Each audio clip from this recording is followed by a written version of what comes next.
शुभ सकाल।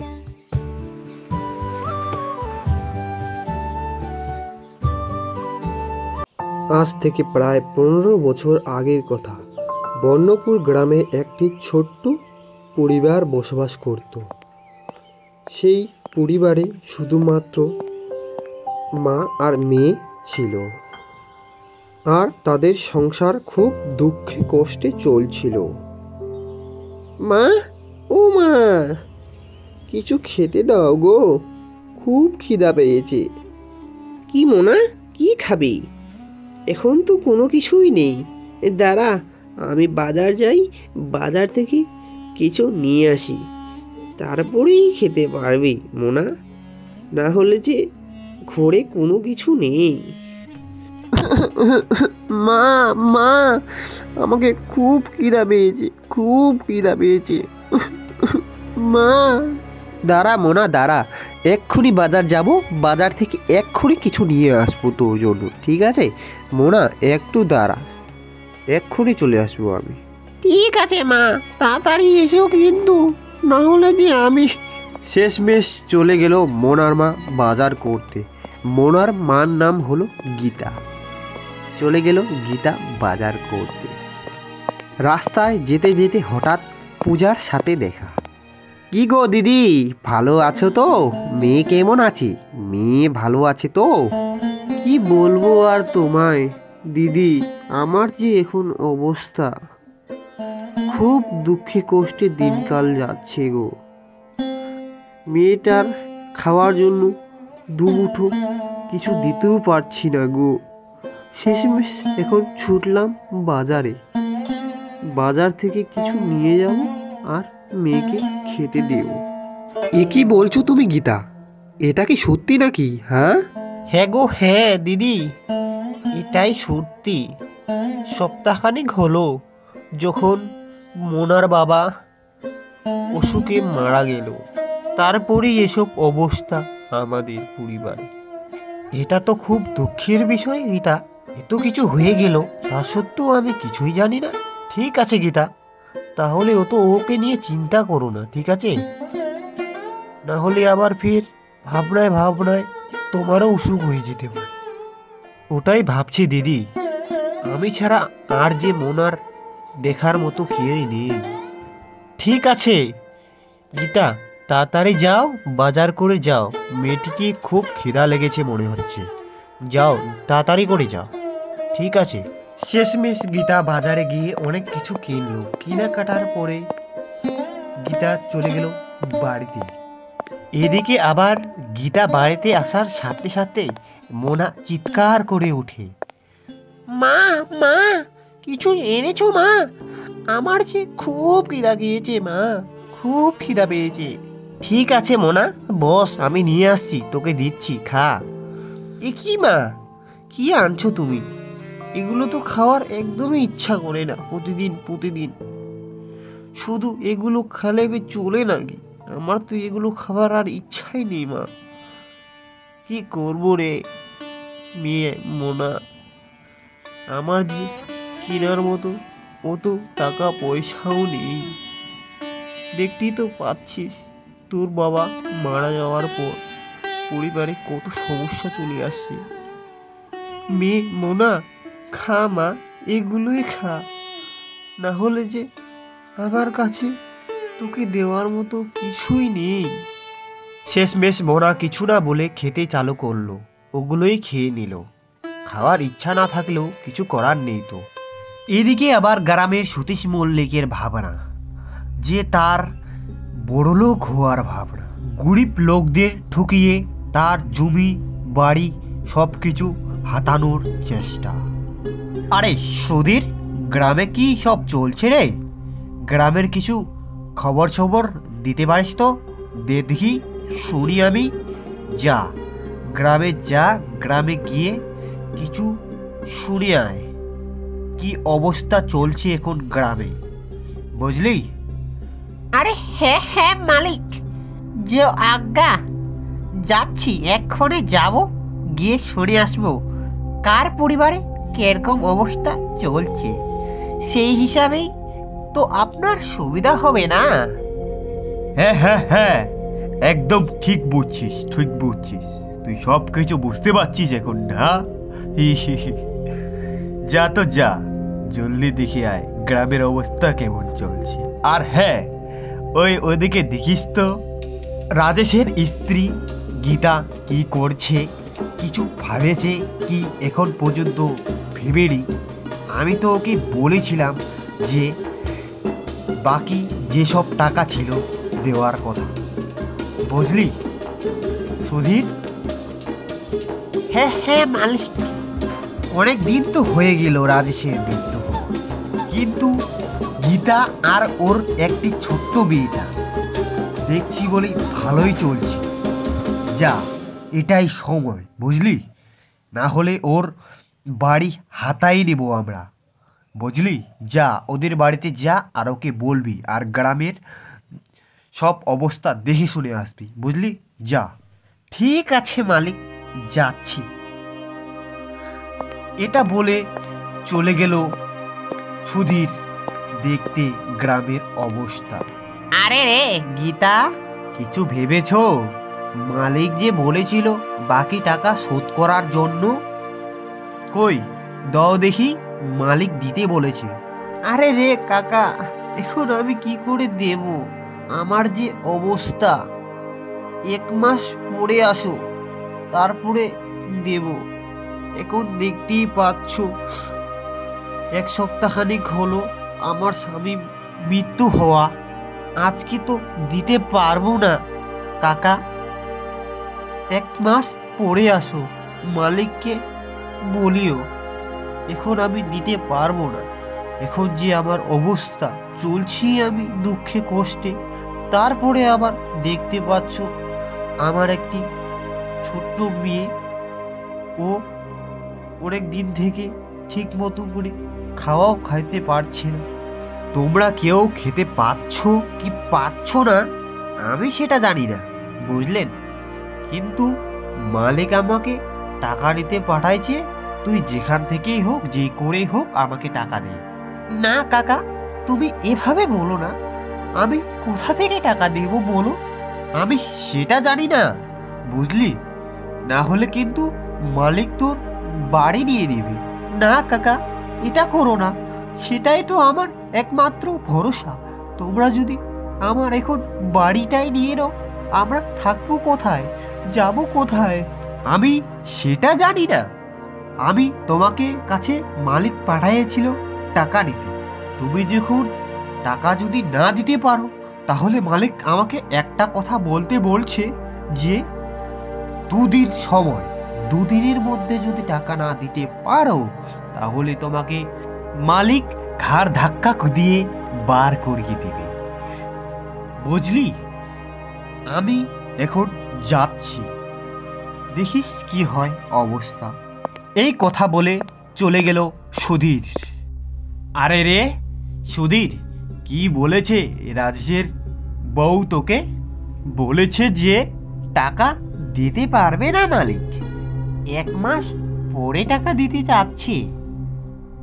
আমি ওকে বলেছি কি জানো? দিতে পারবে না? এটা কেমন কথা? তুই ওকে বলতে পারতিস না? বলতে পারতিস তুই? এটাই তো মুদ্রার কথা মালিক। আমি ওকে বলেছি কি জানো? কি কি বলেছিস ওকে তুই? আমি ওকে 2 দিন সময় দিয়েছি মালিক, 2 দিন, মাত্র 2 দিন সময় দিয়েছি। 2 দিনের মধ্যে যদি ও তোমাকে টাকা না ফেরত দেয়, তাহলে আমি ওর বাড়ি হাতানোর কথা বলেছি মালিক। এটাই না হলে তুই আমার চামচা? আমার থেকে তোর একটু নলেজ বেশি না? 2 দিন কেন সময় দিয়েছিস রে গাধা? 1 দিন সময় দিলে কি হতো তোর? মালিক, 1 দিন সময় দিতে পারতিস রে গাধা, 1 দিন, মাত্র 1 দিন, বুঝলি? 2 দিন সময় খুব বেশি হয়ে গেল মালিক। ও তো 2 দিনও টাকা দিতে পারবে না মালিক। আরে গাধা, ওর বাড়িটা আমাদের হয়ে যাবে, বুঝলি? ও ওকে বাড়ি থেকে তাড়াই দেব, বুঝলি? একদিনের মধ্যে যদি টাকাটা ফেরত দিতে পারতো তাহলে ওকে বাড়ি থেকে ধাক্কা মেরে বার করে দিতাম। তুমি চিন্তা করো না মালিক, ও দুদিনেও টাকা ফেরত দিতে পারবে না। কি দিবে ওকে টাকা? ওর যে অবস্থা এখন। ঠিক আছে, তাও কিন্তু ওর উপর তুই নজর রাখবি, বুঝলি? কোথায় কি করছে সব নজর রাখবি তুই, না হলে আবার ফের টাকা জোগাড় করে আমাকে দিতেও পারে, বুঝলি? নজর রাখবি। ঠিক আছে মালিক, জো আজ্ঞা হুজুর। ঠিক আছে, যা তাহলে এখন বাইরে যা, আমি এখন ঘুমাবো। এদিকে আবার উঠানে গীতা মন খারাপ করে বসে আছে। হে ভগবান, কিছু হলেও কিছু দয়া করো, না হলে আমার এখন বাড়িও থাকবে না। ভগবান, কিছু হলেও কিছু করো ভগবান। এ কথা বলে গীতা শেষমেশ ভগবানের কাছে প্রার্থনা করছে। আরে মা, কি হয়েছে তোর? এত কান্নাকাটি করছিস কেন? আরে বুড়িমা, কি বলবো আর আমি তোমাকে, আমার যে অবস্থা। জমিদার সতীশ মল্লিক দুদিন সময় দিয়েছে। দুদিনের মধ্যে যদি ওর টাকা ফেরত না দিতে পারি তাহলে আমার বাড়ি নিজের হাতে করে নিবে। এ কি সর্বনাশ মা! হ্যাঁ মা, হ্যাঁ, এটাই সত্যি। যদি দুদিনের মধ্যে টাকা ওকে না দিতে পারি তাহলে আমরা কোথায় যাব মা, কোথায় যাব? ও তুমি বেশি চিন্তা করো না মা। কত টাকা পায় সতীশ মল্লিক? মা, অনেক টাকা পায়, 20,000 টাকা পায়। জমিগুলো যেগুলো ছিল সব নিজের হাতে করে নিয়েছে। এখন শুধুমাত্র আমার বাড়িটাই আছে। শেষমেশ তার লোভ আমার বাড়িতেও পড়ে গেছে মা। এখন আমি কোথায় যাব, কি করব? এ কথা বলে বুড়িমা নিজের বাড়ি চলে গেল। দুদিন পর সকালে, কই হে গীতা, ঘর থেকে বার হো হতচ্ছাড়ি। কই হে গীতা, ঘর থেকে বার হো হতচ্ছাড়ি। এ বলে সতীশ মল্লিক চিৎকার করছে গীতার বাড়ির সামনে। মা মা, কে বাড়ির বাইরে থেকে ডাক দিচ্ছে মা? কে? ও তুমি বেশি চিন্তা করো না মা, তুমি দাঁড়াও, আমি এক্ষুনি বাইরে থেকে আসছি। কি হয়েছে মালিক, বাড়ির সামনে এত চিৎকার করছো? আমার মেয়ে ভয় পাচ্ছে। হঠাৎ সুধীর বলল। কি গীতা, মনে নাই তোমার? তোমাকে না আমি দুদিন সময় দিয়েছিলাম, কি মনে নাই তোমার? সব ভুলে গেছো নাকি? সুধীর কাকা, আমি যে তোমাকে বলেছিলাম 1 মাস সময় দাও, তার মধ্যেই আমি তোমাকে সব টাকা দিয়ে দেব। মাত্র 1 মাস সময় দাও। তোমার কাছে হাত জোড়ছি, পা জোড়ছি মালিক, 1 মাস সময় দাও, মাসখানিক সময় দিন।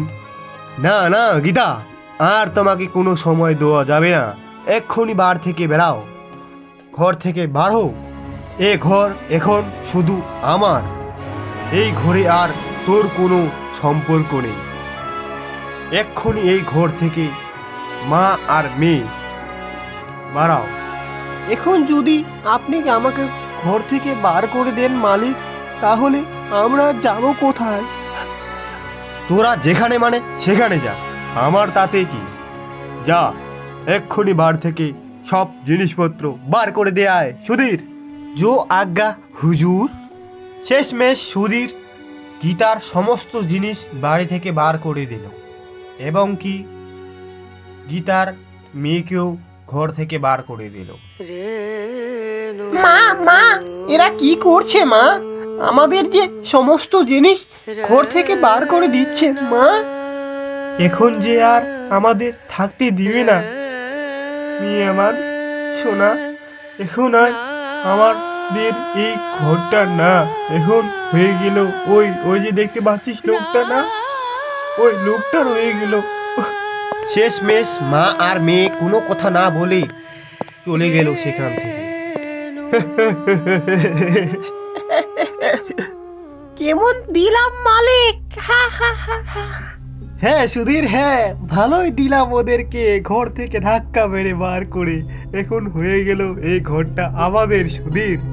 এখন আর কোনো টেনশন নেই সুধীর, এখন এই ঘরটা আমাদের আমাদের আমাদের। হ্যাঁ মালিক, হ্যাঁ হয়ে গেল এখন তোমার তোমার তোমার। এখন গ্রামের সবার সাথে এটা হবে, যে যে আমার কাছে টাকা নিয়েছে শোধে আসলে যদি না দিই তাহলে আমিও সতীশ মল্লিক না।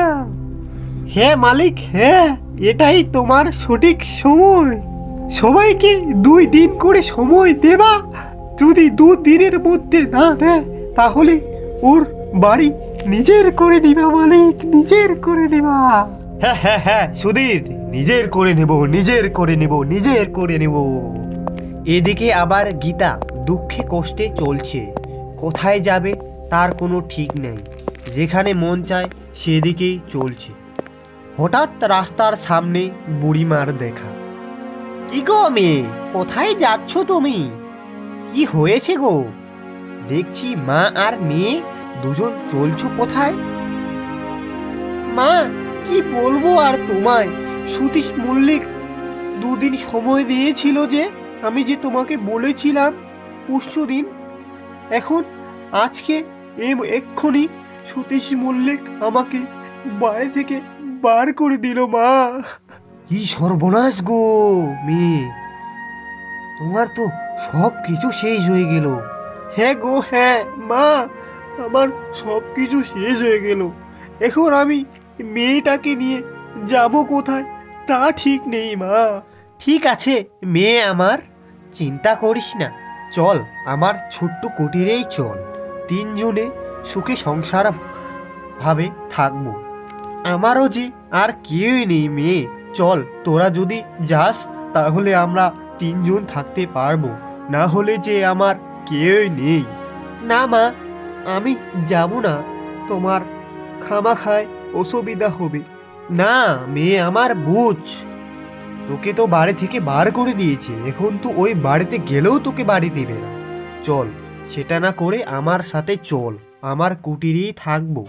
ও মা চলো না, দিদার সাথে যাব, চলো চলো মা চলো। এই মেয়ে, দেখতে পাচ্ছিস তোর মেয়েটাও বলছে তোকে চল না, চল আমার কুটিরেই চল না। ঠিক আছে চলো মা, আমি তোমার সাথেই যাব, আমার মেয়েটা যখন জিদ করছে, চলো একসাথেই থাকবো। শেষমেশ বুড়িমার পরিবারে